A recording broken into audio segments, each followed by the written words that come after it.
Good morning, everybody, or afternoon, or evening, whenever you have the opportunity to listen to this. Welcome to the 5th edition of the Opening Tee podcast. And hopefully you've found the first 4 to be somewhat helpful and somewhat refreshing as I put out 2 quick pods per week here on, I'll say Sunday night today, because the golf PGA Tour is in Asia. I'm able to record this much sooner. Normally it'll be Monday morning when you're listening to this. It might even be Monday morning. And then, of course, I put another one out Monday night into the Tuesday morning overnight. So hopefully you're able to catch these on a good weekly basis. And last week we had a fun week in the CJ Cup. I will admit this was my second time doing it as a father, and I struggled to stay up past the 1 o'clock range, but did end up catching Justin Thomas on Sunday late. Wanted to stay up and see if he could get it done, and figured he could, and he did. So that's a perfect segue into our first segment of the podcast, the foursome of facts from last week. And as I said last week, I'm going to include a little bit of Euro Tour now. And then when I'm recording this, they're actually walking down the 18th hole. Nicholas Kolsart has the lead by 1 and looks like he could top it off there for a win. And we'll talk about that, one of our facts of the week. The first one is JT going 2 out of 3 years in Korea, showing that he's not only one of the best players in the world, but also plays well on courses that he likes. And he's said many times that he really enjoys playing this course and feels that it sets up well for him. So certainly something to take into note. Last year was not really in form coming in. This year, we know he's been in form for quite a little while now. So JT puts on yet another victory on his card, having an amazing couple of years, and ascending to one of golf's best players, if not the best player at a given tournament, that's for sure. Second fact is going to be Danny Lee's best finish in almost a year since the second place finish in Mayakoba last year. And it was off of a sponsor's exemption, so good for Danny Lee, really making some good headway for that. I believe his sponsor, I'm guessing, is probably CJ, which most of these Koreans are sponsored by. And he did not let them down, finishing in second, taking Thomas really all the way to the 15th and 16th hole when he made bogey, and just couldn't make up those 2 shots there. So great week, though, for Danny Lee. I'm sure he'll be thrilled. Driving accuracy didn't seem to matter too much at all, to be completely honest with you. Justin Thomas hit only about 70% of his fairways. So that just goes to show you, when a guy's only hitting about 70% of his fairways and comes away with the win, driving accuracy was not too important. And we'll talk about that here in just a little bit on the statistical review. Since we don't have a Miss Your Cut section, since it was a no cut, we'll fill that in with a little bit of a statistical review. So Spieth ended the week at 55%. Just thought I'd throw that number out there, no surprise. So the last one is, mentioned in the top Kolsart was heading down the Belgian bomber, heading down the 18th hole as we were finishing this. Looking for his first win in a long time. Funny enough, they're playing on the same course, though, that they played the Ryder Cup on. And the Ryder Cup was so hard for some of these long bombers on the PGA Tour on pretty much the entire week. So interesting to see Nicholas Kolsart, who really focuses on length off the tee, go out and play well here and look for a win. So interesting what rough length can certainly do to a golf course. And the Ryder Cup setup was just atrocious for the U.S. players, no doubt about it. All right, so on to the next segment, where it would be your not your average missed cut segment. We're going to do a little statistical review, as a lot of the golfers that played this week are going to be coming and playing here at the Zozo Championship, the first tournament in Japan. We'll learn about that tournament in just a little bit here. So last week, we'll start off with DK points review. Highlight some of the players that outscored their playing position. One of those is Matt Jones. Matt Jones finished 20th in the tournament, but finished 10th in DraftKings scoring points with 91.5. Johnny Vegas joined him there at 91.5 as well. Came in 16th, so 6 finishing positions ahead in terms of total DraftKings points. They finished tied for 10th in DraftKings points, and like I said, 20th and 16th in the real. Kirdek Appy Bonrat played, I believe he came tied for 8th with Spieth. No, I'm sorry, 3rd. Finished 7th in DraftKings points with 100.5. Spieth had 98. finished exactly in 8th place in the tournament and in DraftKings points. But the biggest mover between points scored and finishing position is Charlie Hoffman, who we talked about a couple of times last week in this exact similar spot, just outscoring his finishing position. Charlie Hoffman, 85.5, finishing 19th in DraftKings scoring and 36th in the tournament. There's certainly something to keep note of going forward. Sung Kang is another one. He didn't outscored by that much. Came in 22nd in DK scoring and 26th in the tournament. But still, being able to outscore that positional points is key. Of the guys that I ranked here, Terrell Hatton ended up with 89.5. Good for 14th in DraftKings scoring, 6th in the tournament. So maybe just not making a ton of birdies or bogeys for Terrell Hatton. So that is our DraftKings points review for last week. Hopefully you can take some of that info. And of course, I put all of this info on my model that is part of the Awesemo.com Plus membership. Next, we'll go to our top GIR, greens and regulation review, our driving accuracy review, and our putting review from last week. And then I'll give you the average finish. So the top GIR review, Terrell Hatton, Emiliano Grillo, Johnny Vegas, Charles Howell, Justin Thomas, Hideki Matsuyama, followed by Fleetwood, McDowell, Varner, Jung, Gong, Huang, and Troy Merritt. I believe all these guys got at least over 80% of their greens, or at least very close to it. Their average finish, 18.12. Very, very good, as you can see. Hitting the greens, vitally important. Your finishing score last week. Driving accuracies, Brian Stewart, KJ Choi, Sung Kyung Park, Vaughn Taylor, and then a bunch of guys were tied right at the 83% fairway mark, 83.9%. Ryan Moore, Kevin Streelman, Andrew Putnam, and Emiliano Grillo were a couple of those guys. Followed off by Pat Perez, Jazz Janawatand, and Danny Lee. Average finish, though. Actually, that's probably not Danny Lee. I apologize. The average finish was 40th out of those guys. You see Brian Stewart hit about 95% of his fairways, but came in the bottom third of the field. I think he came in like 65th or something in that range. So not very good. As you can tell, driving accuracy really did not matter that much last week. But once we get into the tournament this week, as you'll see, might matter just a little bit more this week. Maybe. Who knows? Okay, putting now. What a surprise. Jordan Spieth led the field in putts per green in regulation. Charlie Hoffman was second, Kevin Streelman third, Cam Smith, followed by Byung-Hyun, Matt Jones, Nate Lashley, Sung JM, Jason Day, and then a bunch of guys were tied here. Ian Poulter, Justin Thomas, Hideki Matsuyama, Danny Lee, Colin Morikawa, Wyndham Clark, and Siwoo Kim. Average finish there, 16.18, but no real surprise to see that. You're going to see most of the guys up top have at least two good stats, with one of them being putting and then the other one either being driving or iron play. Normally iron play, if you can mix in good iron play and good putting, it is the best combination. So DraftKings points we already went over. And that kind of leads into Birdies and Eagles. Just wanted to give a quick note, though, on Birdies and Eagles. Justin Thomas and Jordan Spieth leading the field 27 and 25, respectively. No one else got over that 25 mark. About 10 guys got over the 20. Charlie Hoffman, Harold Varner, Kiradech Epi-Bonrat, Gary Woodland, Justin Hadley. Justin Hadley. Wow. That was an interesting name. I didn't put a star next to that. He's given 63rd, but 21 birdies. He actually, I didn't even go all the way down when I was looking at the DraftKings points rank versus the tournament rank. I bet you Justin Hadley with 21 birdies might have been actually the biggest mover.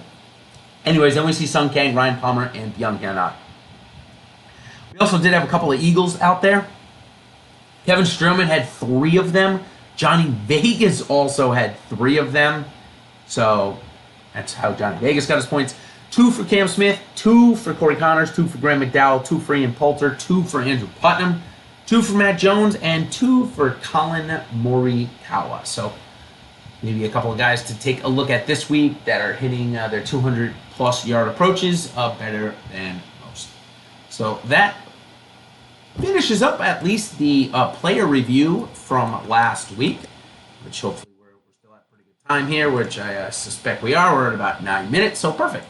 Quick little highlight on the Spotlight DFS contest. The $555 you needed 498 points. The $100 Stinger, you needed 501 points. $44 Club Twirl, 503 points. What I'm doing here, sorry if you don't know, is the cash line for the respective tournaments. The $3 Birdie, you needed 499 points. The small $8, you needed 504 points this week with a higher owned Justin Thomas in that contest. The big $8, you needed 498. The 333, which has 20 entries in it, you needed 492.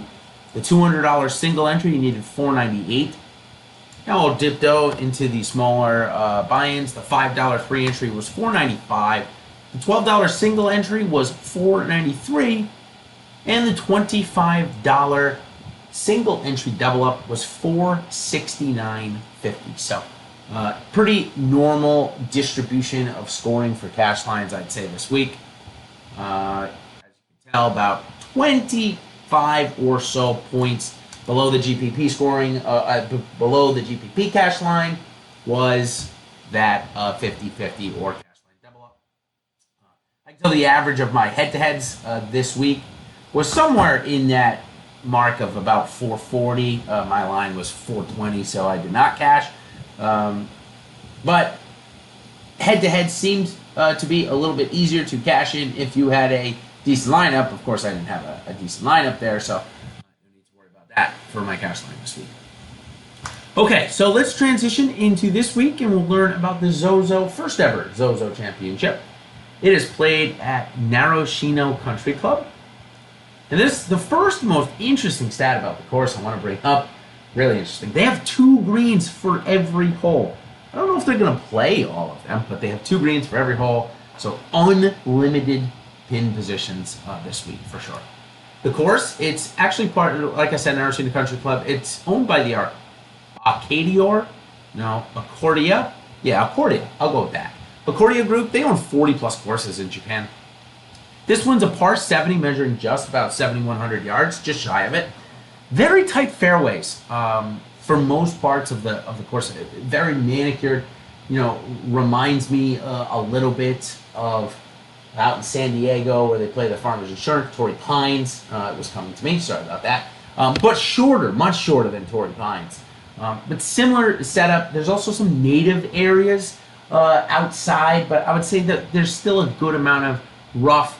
It's very tree lined, so it should help shape the shots of the holes. Strategically placed fairway bunkers will also impede shots. Water hazards on 4 holes, 4, 5, 6, and 10. Par 3s average anywhere between 141 and 191, so nothing over 200 there. A lot of them between 170 and 200. The par 4s, this is really interesting. There's only one between 400 and 490 yards, as you're either going to get 490 and above, so about 4 of them between 490 and above, and then you're going to get about 4 below 400 or right at 400. So really interesting there. Normally you see a bunch more between 400 and 500, especially on the PGA Tour. But it'll definitely take out some of those mid irons that you normally see on a par 70 course. Par 5s, 587, 608, and 562.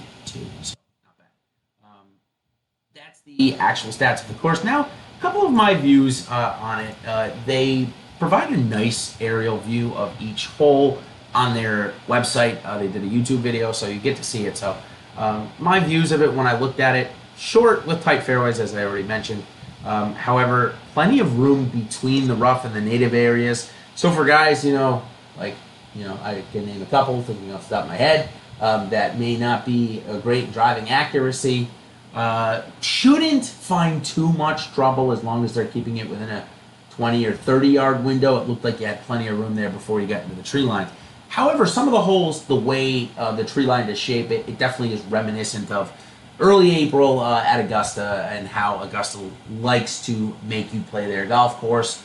Seems like it's going to be similar here. Number 1, the other note I had, I don't expect the Zozo Championship and the PGA Tour to make this, major scoring conditions. So at a par 70 with tight fairways, I can't expect the rough to be that long. If it is, we'll be in for a fun week. Definitely a single-digit under par scoring. But if the rough is medium length to short, then we'll still see some good scores. Being a 7,100 yard or so. Number 1 and number 2 should provide good scoring chances. Both par 4s are under or at 400 yards. However, with the tight fairways, it'll be interesting to see, and tree line fairways, it'll be interesting to see what the players do, if they just opt for the bomb and gouge, or if they try and take something less off the tee. So the hardest hole is likely to be number 4. It's a 505-yard par 4, but there's 2 water hazards, one guarding the left-hand side on the tee ball, and then the second one up by the right-hand green. Now, the right-hand green meaning because there's 2 greens. It's a big water hazard up there, then a bunker, and then the green. So tough hole already. It's going to play probably just at 500 yards. 2 water hazards, though, likely to gobble up some golf balls and make it even harder. Transition to the easiest hole. It's likely the par 5 18th. There's not much trouble off the tee until you get to maybe 295, where there's a fairway bunker over on the right-hand side.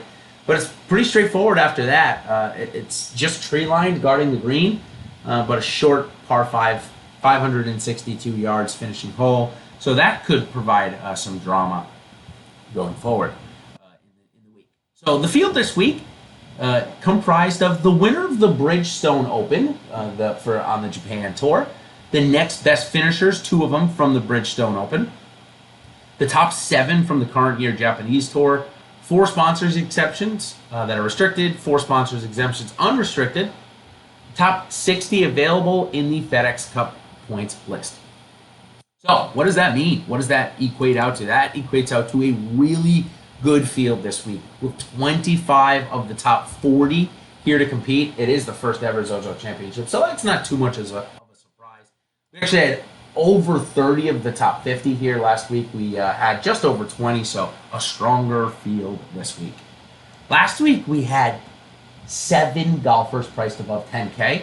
So it's a exact same style. There's 78 golfers. I should go back into the tournament. I apologize.